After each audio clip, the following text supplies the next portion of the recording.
tWitch's grandfather reveals last conversation. Hey guys, today we're going to talk about how tWitch's grandfather reveals last conversation. Let's get right into it. Steven, Twitch boss's bereaved grandfather, stated that there were no signs that the dancer was troubled in the weeks leading up to his death. At 11:15 a.m., the 40-year-old was discovered dead in a room at the Oak Tree Motel in Los Angeles, a 15-minute walk from his home. He texted his grandfather before his death saying, "I love you, Dad." And 4 days before his death, he posted a birthday message to him on social media. Eddie Boss revealed exclusively to DailyMail.com that there were no signs of stress in the weeks or months leading up to his death. Speaking about the former Ellen Show producer, he said, "We spoke as recently as Saturday on more than one occasion." He then added, "He was the same happy-go-lucky person that he's always been. We had no indication that anything was out of the ordinary." He then said, "He was a very humble, generous person. He brought light into everyone's lives. We're completely devastated right now." Adding, "All I can say is he was a beautiful person that contributed so much to this world and to everyone he met in a positive way. We miss him dearly and we're hurting tremendously." Eddie, who flew from Arizona to be with his family, is urging others to keep an eye out for warning signs in their loved ones. He added, "Every word has meaning. His last words to me were a simple text that says, 'I love you, Dad. Our question is, why? Where did it come from?'" Eddie stated that he was still not sure that his grandson's death was a suicide, despite the fact that the LAPD confirmed it was a self-inflicted gunshot wound that killed him.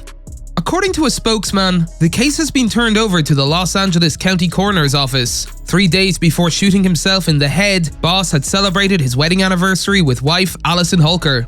In an interview last month, the dancer told Jennifer Hudson's show that he and his wife were thinking about expanding their family, adding, "I love the little babies. I love them. It's a constant conversation." Before welcoming tearful family members to their home in Enrico, California, his wife paid tribute to him in a heartfelt statement saying she would save the last dance for him. While on the show in November, the couple appeared happy and forward-thinking, celebrating their 9th wedding anniversary 3 days before his death. To commemorate the occasion, Boss and his wife shared a touching video of them dancing on social media. Steven, who met his dance teacher wife Allison on So You Think You Can Dance in 2010, had 3 children, Zaya, Maddox, Laurel, and Wesley Renee, who was born in Allison's previous relationship but was adopted by Steven.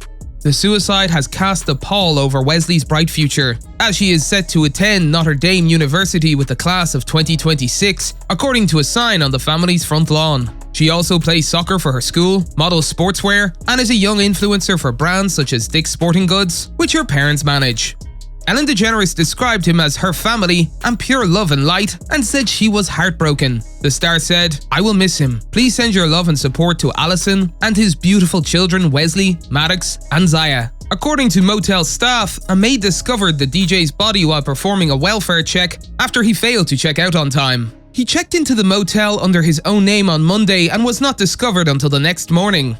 Workers said he shot himself in the head, but no one heard the gunshot, describing the scene as pretty bad. He left without his car, and when he didn't return, having vanished overnight, his wife rushed to file a report. Manager of the Oak Tree Inn, Rakesh, said, "He went into his room and he never came out. At 11:15 a.m. on Tuesday, the maid opened the door to check on the room." He then added, "There was his stuff in there, but no one there. She checked the bathroom and there was blood everywhere." He then said, "She was very scared. This is the first time anything like that has happened here. We called 911. They told us to check his pulse, but there was nothing." He then said, "The paramedics and the police came, and they said he was dead. Maybe he did it during the day on Monday. It's a busy, loud road outside here. It's possible nobody heard it because of that." Boss called ahead at around 9:20 a.m. to see if rooms were available, then walked a few blocks from his house, appearing completely normal and calm. Boss married Allison, a professional dancer, in 2013.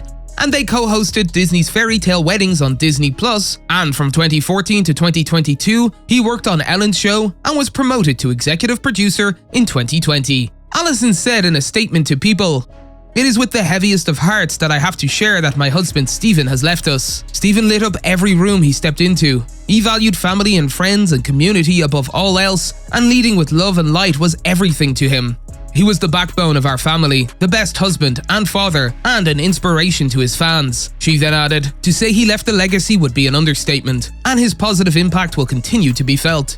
I am certain there won't be a day that goes by that we won't honor his memory. We ask for privacy during this difficult time for myself and especially for our 3 children. That's all for today, and we'll be sure to catch you all in the next one.